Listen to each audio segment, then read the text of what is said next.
Hello, xin chào tất cả mọi người. Chào mừng mọi người đã quay trở lại với kênh YouTube của Mohamed nha. Hôm nay Bo sẽ hướng dẫn cho mọi người cách móc một bé nấm đội mũ tinh linh Giáng sinh như vậy nha. Mọi người sẽ chuẩn bị cho mình các nguyên liệu giống như trong hình nha. Và bây giờ mình sẽ vào hướng dẫn chi tiết nha. Mình sẽ dùng len màu xanh lá cây để làm phần mũ nha. Mọi người sẽ tạo cho mình một cái vòng tròn ma thuật. Móc lên một mũi móc xích, móc vào cái vòng tròn này 3 mũi móc đơn nha. 1 2 3, kéo khít cái vòng tròn này lại, trượt mũi vào chân mũi đầu tiên,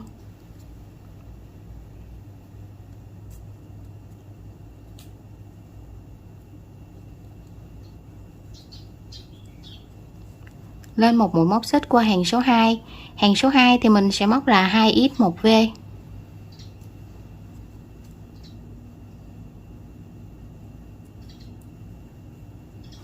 Đây là mũi móc đơn đầu tiên nè.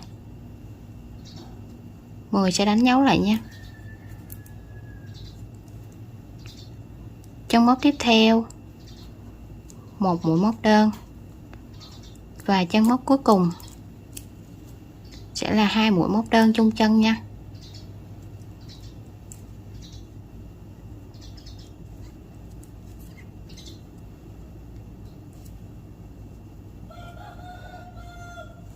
Sau đó mình sẽ lộn nó ra. Móc xong hàng số 2 thì mình sẽ có 4 mũi móc đơn nha. Mọi người lộn ra cái mặt phải nha. Trượt mũi vào chân mũi đầu tiên.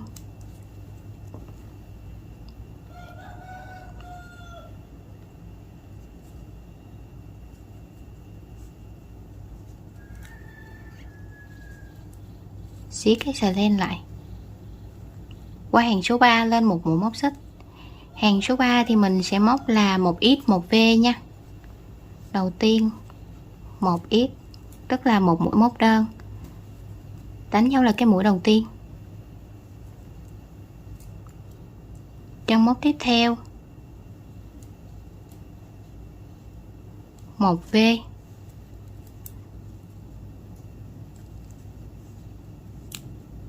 Mũi V sẽ là 2 mũi móc đơn chung chân. Chân móc tiếp theo 1x. Chân móc tiếp theo 1v.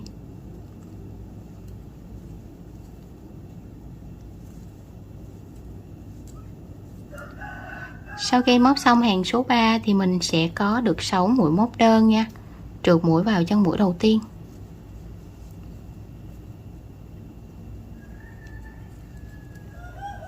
Qua hàng số 4 lên một mũi móc xích. Hàng số 4 thì mình sẽ móc mỗi chân móc là một mũi móc đơn. 1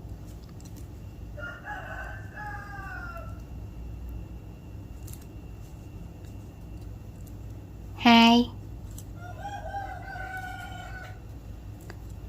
3 4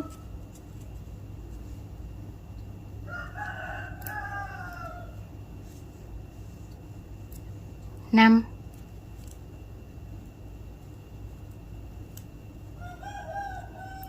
và mũi cuối cùng 6. Trượt mũi vào chân mũi đầu tiên.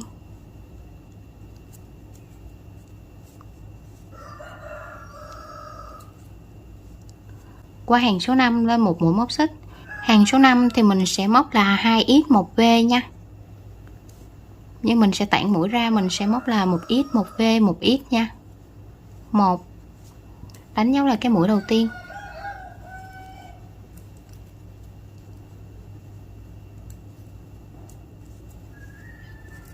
Chân móc tiếp theo 1v. Chân móc tiếp theo 1x. Chân móc tiếp theo 1x. Chân móc tiếp theo 1v.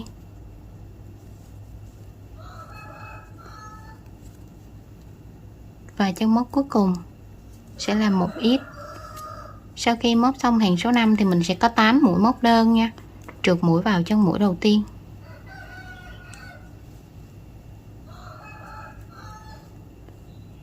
Qua hàng số 6 lên một mũi móc xích.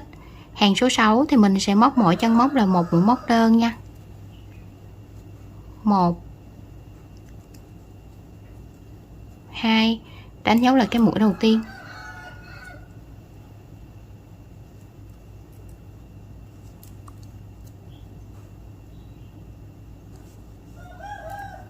3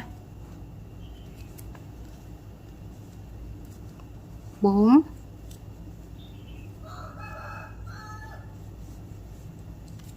5 6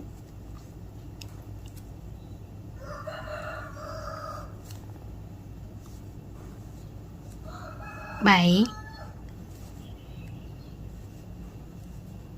8, trượt mũi vào trong mũi đầu tiên.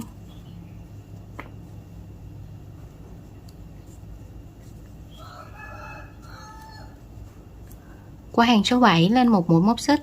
Hàng số 7 thì mình sẽ móc là một ít một V nha. Đầu tiên là một ít, đánh dấu là cái mũi đầu tiên. Chân móc tiếp theo một V,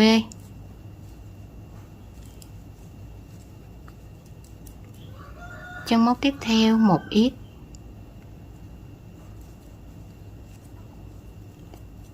chân móc tiếp theo một V, chân móc tiếp theo một ít,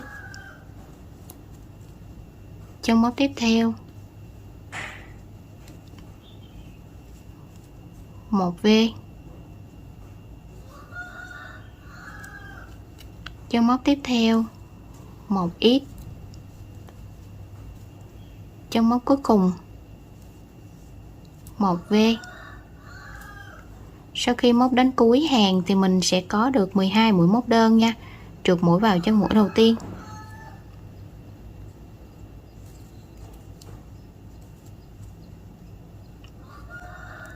Qua hàng số 8 lên một mũi móc xích. Hàng số 8 thì mình sẽ móc mỗi chân móc là một mũi móc đơn nha. 1, đánh dấu lại cái mũi đầu tiên.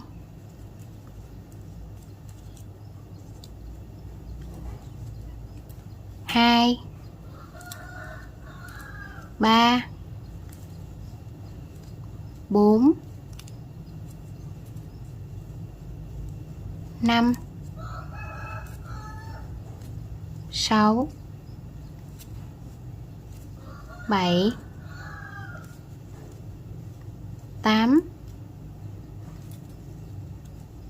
9 10 11 12, trượt mũi vào chân mũi đầu tiên.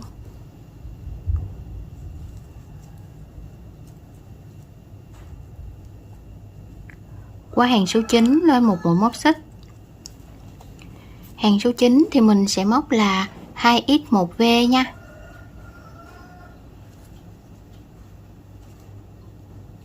Một nè, đánh dấu lại cái mũi đầu tiên nha.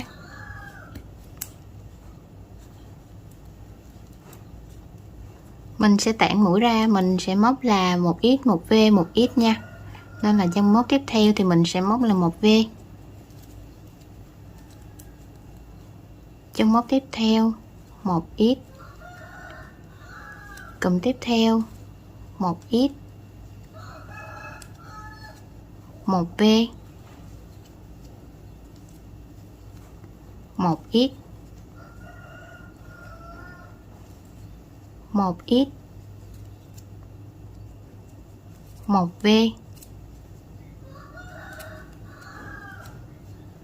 1x. Cụm tiếp theo 1x 1V 1x Sau khi móc đến cuối hàng thì mình sẽ có 16 mũi móc đơn nha, trượt mũi vào chân mũi đầu tiên. Qua hàng số 10 lên một mũi móc xích. Hàng số 10 thì mình sẽ móc mỗi chân móc là một mũi móc đơn nha. 1, đánh dấu lại cái mũi đầu tiên.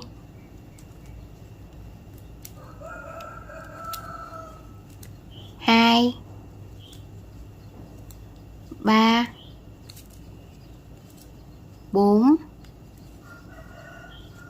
5, 6. Mọi người cứ móc như vậy cho đến cuối hàng nha. Sau khi móc đến cuối hàng thì mình cũng trượt mũi vào trong mũi đầu tiên nha. Qua hàng số 11 lên một mũi móc xích. Hàng số 11 thì mình sẽ móc là 3x1v nha. 1, đánh dấu lại cái mũi đầu tiên.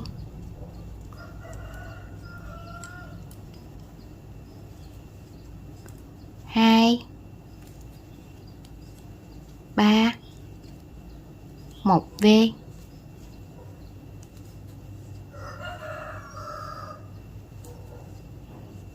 1, 2,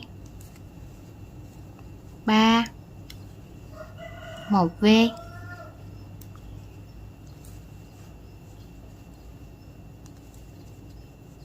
1, 2, 3, 1v.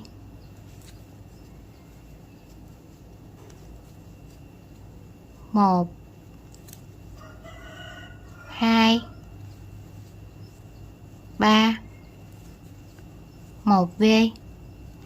Sau khi móc đến cuối hàng thì mình sẽ có được 20 mũi móc đơn nha, trượt mũi vào chân mũi đầu tiên.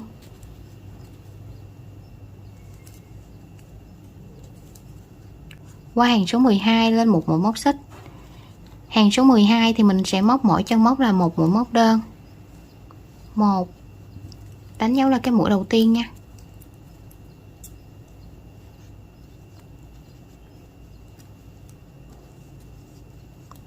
2, 3, 4, 5, 6. Mọi người cứ móc như vậy cho đến cuối hàng nha. Sau khi móc đến cuối hàng thì mình sẽ trượt mũi vào chân mũi đầu tiên nha.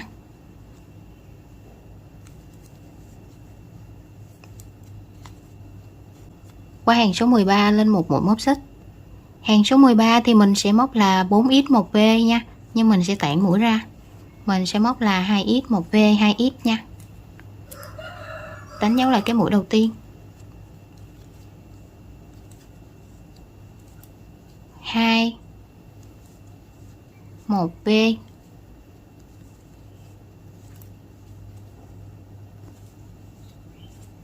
1, 2. Cụm tiếp theo. 1, 2, 1v.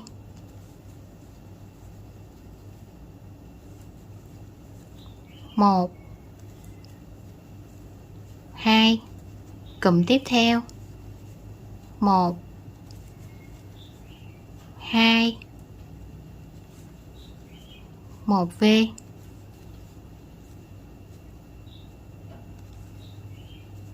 1, 2. Cụm tiếp theo. 1, 2, 1v.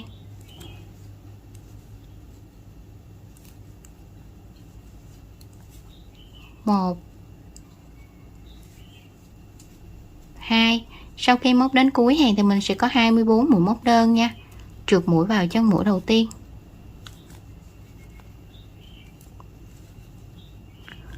Qua hàng số 14 lên một mũi móc xích. Hàng số 14 và hàng số 15 mình sẽ móc mỗi chân móc là một mũi móc đơn nha. Tổng cũng sẽ có 24 mũi móc đơn cho mỗi hàng nha. 1, đánh dấu lại cái mũi đầu tiên.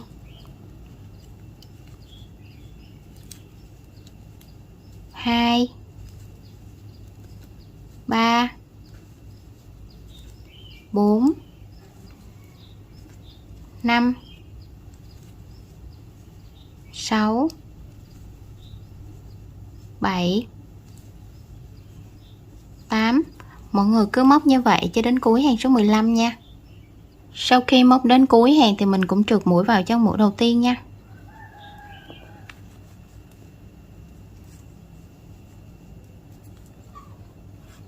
Sau đó mọi người sẽ kéo len ra, cắt len luôn nha. Mình sẽ đưa cái sợi len ra phía sau nha.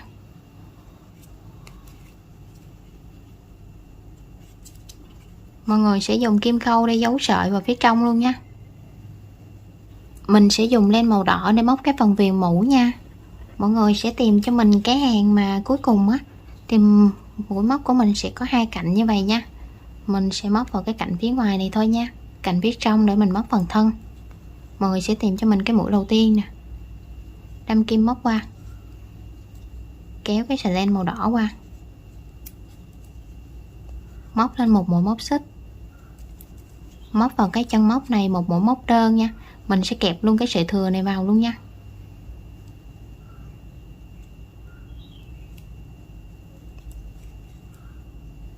Siết cái sợi len lại, đánh dấu là cái mũi đầu tiên. Ở chân móc tiếp theo mình sẽ móc một cụm gồm một mũi nửa kép, móc thêm một mũi kép đơn vào cùng chân móc,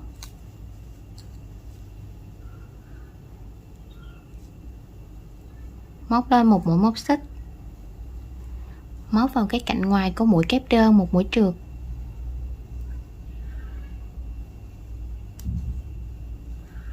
móc thêm một mũi nửa kép vào cùng chân móc đó,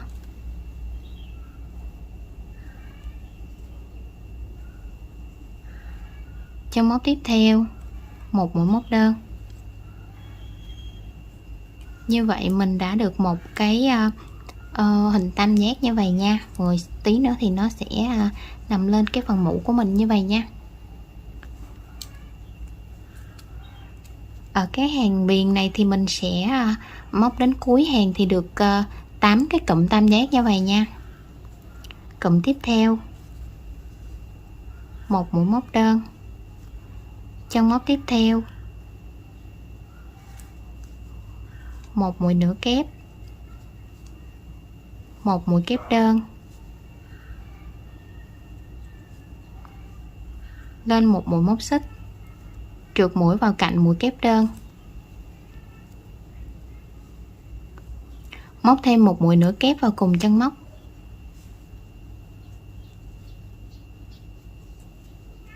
chân móc tiếp theo một mũi móc đơn.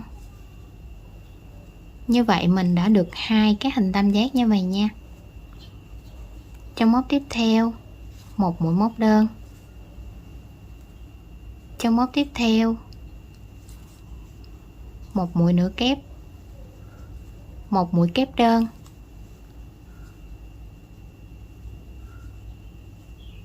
lên một mũi móc xích, trượt mũi vào cạnh của mũi kép đơn,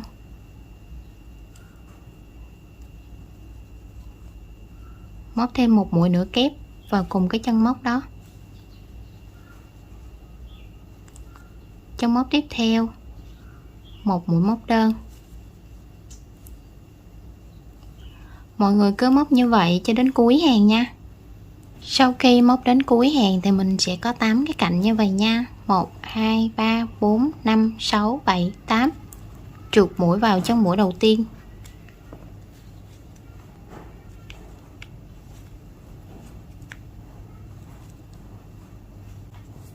vừa kéo len ra cắt len luôn nha. Sau khi mà cắt sợi giấu len xong thì mình sẽ có được một chiếc mũ như vậy nha. Mình sẽ dùng len màu trắng để móc cái phần thân nha. Mọi người sẽ tìm cho mình cái hàng mà lúc nãy mình kết hàng á, sẽ canh xuống nè, xong lật vào phía trong. Mọi người thấy mình sẽ có một cái hàng viền như vậy nha. Cái mũi nổi lên là cái mũi lúc nãy mình chừa lại á. Thì bây giờ mình sẽ kéo cái sợi len qua,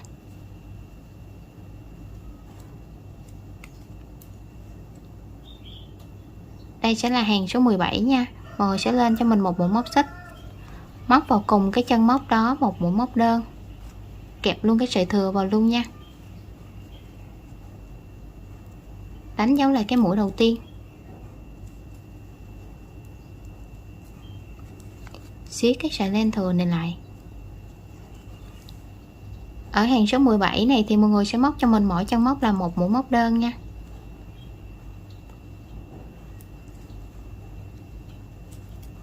Hai, 3,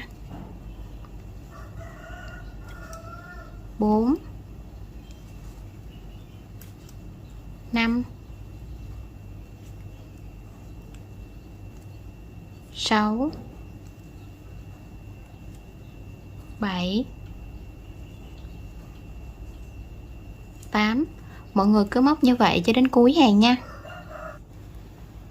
Sau khi móc đến cuối hàng thì mình cũng sẽ có 24 mũi móc đơn nha. Trượt mũi vào chân mũi đầu tiên.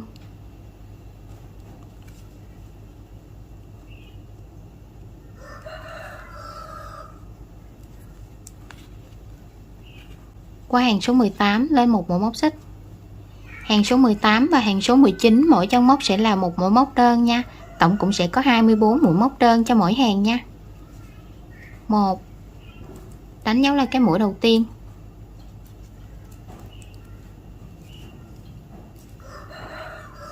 2,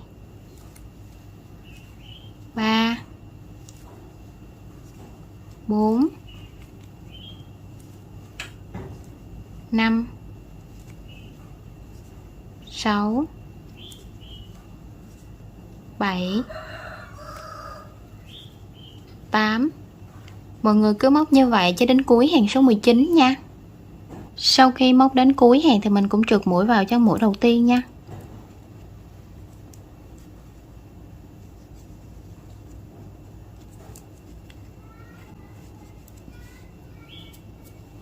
Qua hàng số 20 lên một mũi móc xích. Hàng số 20 7 chân móc đầu tiên, mỗi chân móc một mũi móc đơn. 1, đánh dấu lại cái mũi đầu tiên. 2, 3, 4, 5, 6, 7. Cho móc tiếp theo mình sẽ móc một mũi hạt bắp. Đầu tiên mọi người sẽ lấy len, đâm kim xuống, kéo len lên, kéo len qua 2 vòng dây trên kim, lấy len, đâm kim xuống, kéo len lên, kéo len qua 2 vòng dây trên kim, lấy len, đâm kim xuống, kéo len lên, kéo len qua 2 vòng dây trên kim, lấy len, đâm kim xuống, kéo len lên, kéo len qua 2 vòng dây trên kim. Mình sẽ có 5 cái vòng dây trên kim như vậy nha. Mình kéo len qua hết luôn, mình sẽ được một mũi hạt bắp. 8 chân móc tiếp theo, mỗi chân móc một mũi móc đơn. 1, 2, 3, 4, 5, 6, 7, 8.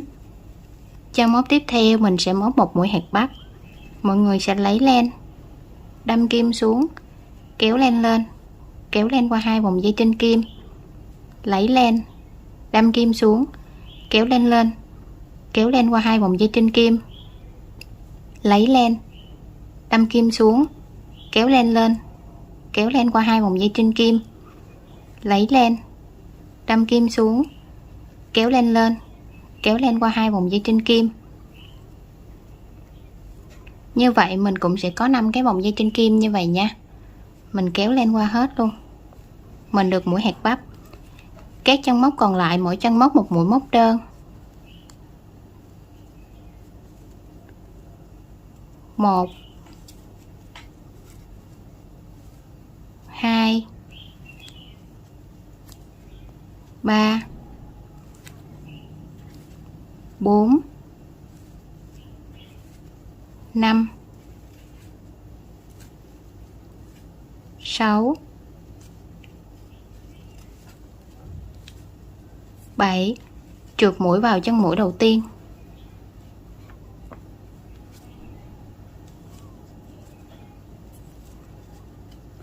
Qua hàng số 21 lên một mũi móc xích. Hàng số 21 và hàng số 22 mỗi chân móc sẽ là một mũi móc đơn nha. Tổng cũng sẽ có 24 mũi móc đơn cho mỗi hàng nha. Đánh dấu lại cái mũi đầu tiên.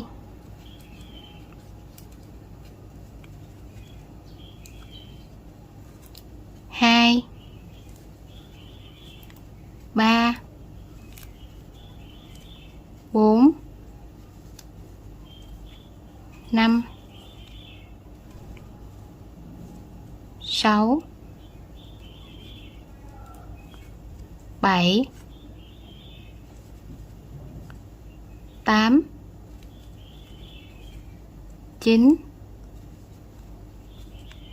10. Mọi người cứ móc như vậy cho đến cuối hàng số 22 nha. Sau khi móc đến cuối hàng thì mình cũng trượt mũi vào chân mũi đầu tiên nha. Qua hàng số 23 lên một mũi móc xích. Hàng số 23 9 chân móc đầu tiên, mỗi chân móc một mũi móc đơn. 1. Đánh dấu lại cái mũi đầu tiên nha.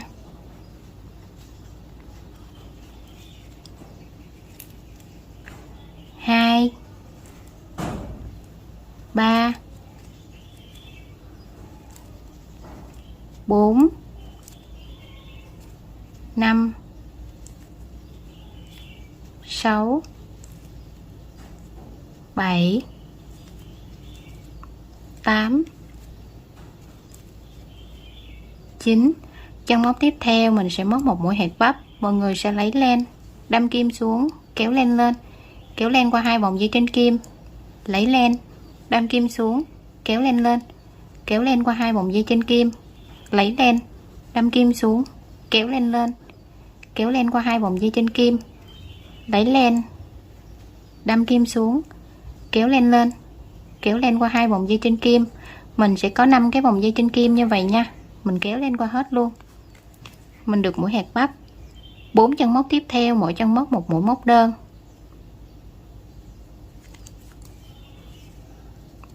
1 2 3 4. Chân móc tiếp theo mọi người sẽ móc cho mình một mũi hạt bắp nha. Mình sẽ lấy len 4 lần, đến khi nào được 5 cái vòng dây trên kim thì mình dừng lại nha. 1 2 3 4. Mình sẽ có 5 cái vòng dây trên kim như vậy nha. Kéo len qua hết luôn. Các chân móc còn lại mỗi chân móc một mũi móc đơn.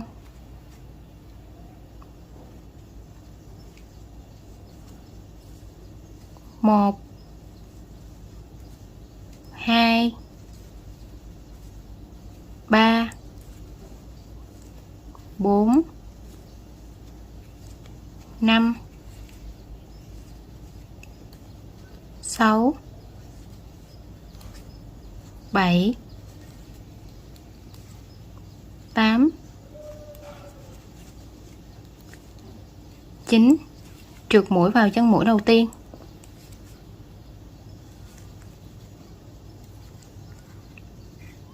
Qua hàng số 24 lên một mũi móc xích.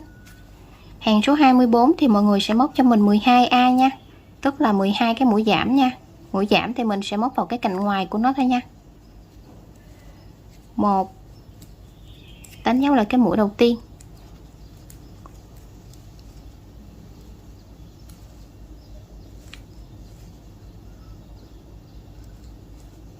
2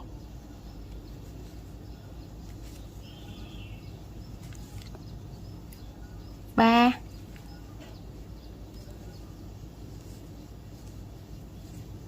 4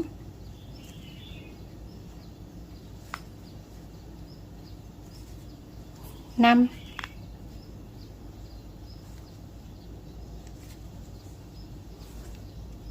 6. Mọi người cứ móc như vậy cho đến cuối hàng nha. Sau khi móc đến cuối hàng thì mình sẽ còn được 12 mũi móc đơn nha. Trượt mũi vào trong mũi đầu tiên.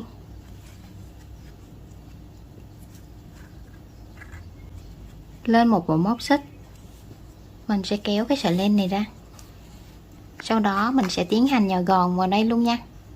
Sau khi nhồi gòn xong thì mọi người sẽ móc cho mình cái hàng cuối cùng nha. Hàng số 25. Hàng số 25 thì mọi người sẽ móc cho mình là 6A, 6 cái mũi giảm nha. 1, đánh dấu lại cái mũi đầu tiên.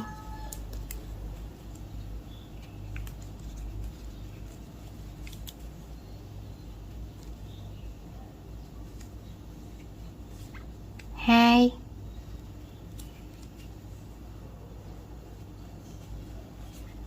3,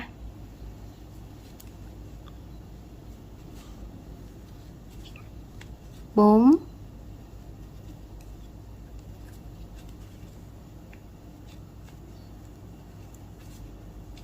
5,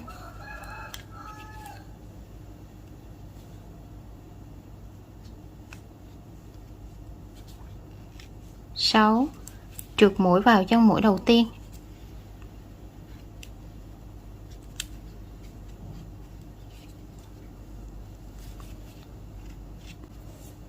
Kéo len ra, trừ một đoạn dài để mình khâu nha.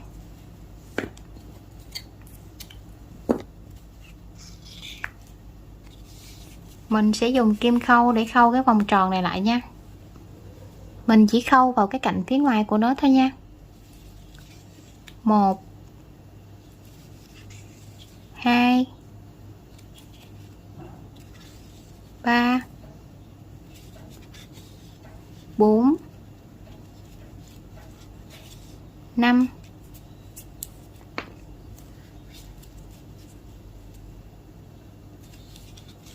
6.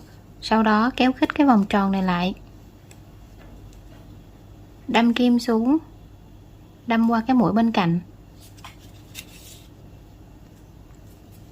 sau đó đâm kim xuống giấu sợi luôn nha. Như vậy là mình đã móc xong cái phần thân nha. Bây giờ mình sẽ hướng dẫn cho mọi người gắn mắt nha. Mắt thì mình sẽ gắn giữa hàng số 19 và 20 nha. Đây là hàng số 17, 18, 19, 20. Giữa hàng số 19 và 20 sẽ là hàng này nha. Mọi người sẽ đâm kim vào đây. Mình sẽ gắn một mắt vào đây nè. Hai mắt sẽ cách nhau 4 mũi móc, 1, 2, 3, 4. Mình sẽ gắn mắt vào đây và đây nha. Đây là sau khi mình đã gắn mắt xong nha. Mình sẽ dùng len màu vàng để làm quả bom bom nha. Mọi người sẽ quấn len quanh cái ngón tay của mình 10 vòng nha. 1, 2, 3, 4, 5, 6, 7, 8, 9, 10. Sau đó thì mình sẽ cắt bớt cái len thừa này đi nha. Vuốt cái len này ra. Sau đó dùng một sợi len nhỏ để mình cột nó lại, cột ở giữa nha.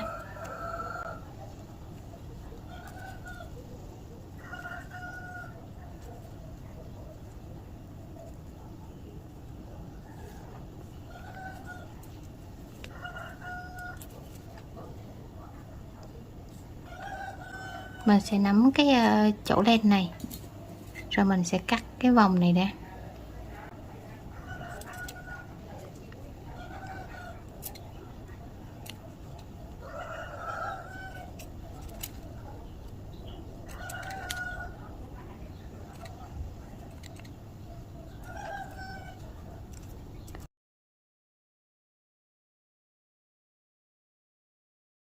Mình sẽ tỉa đến khi nào nó nhỏ bằng cái kích thước mà mình muốn là được nha.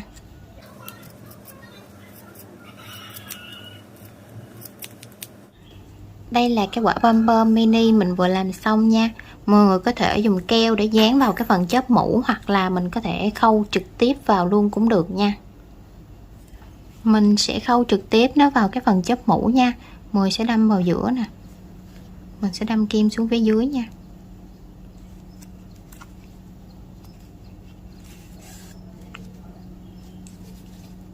Sau đó đâm kim giấu sợi đi.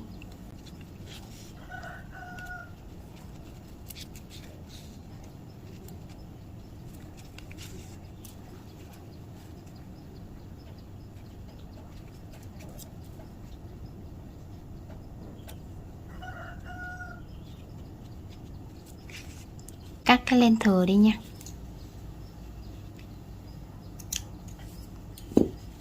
Như vậy là mình đã xong cái phần quả pom pom nha. Bây giờ thì mọi người sẽ dùng cái len màu xanh lá cây để mình khâu cái phần mũ nó cụp xuống như vậy, hoặc là mọi người có thể dùng keo để mình dán phần mũ cho nó cụp xuống cũng được nha. Sau khi mà mình đã khâu xong cái phần mũ cho nó cụp xuống rồi thì mình cũng đã hoàn thành xong bé nắm đội mũ tinh linh Giáng sinh rồi nha. Và video của mình cũng xin kết thúc tại đây nha. Nếu mọi người thấy hay hãy cho mình xin một like, một share và một subscribe nha. Hẹn gặp lại mọi người ở các video tiếp theo nha. Bye bye mọi người.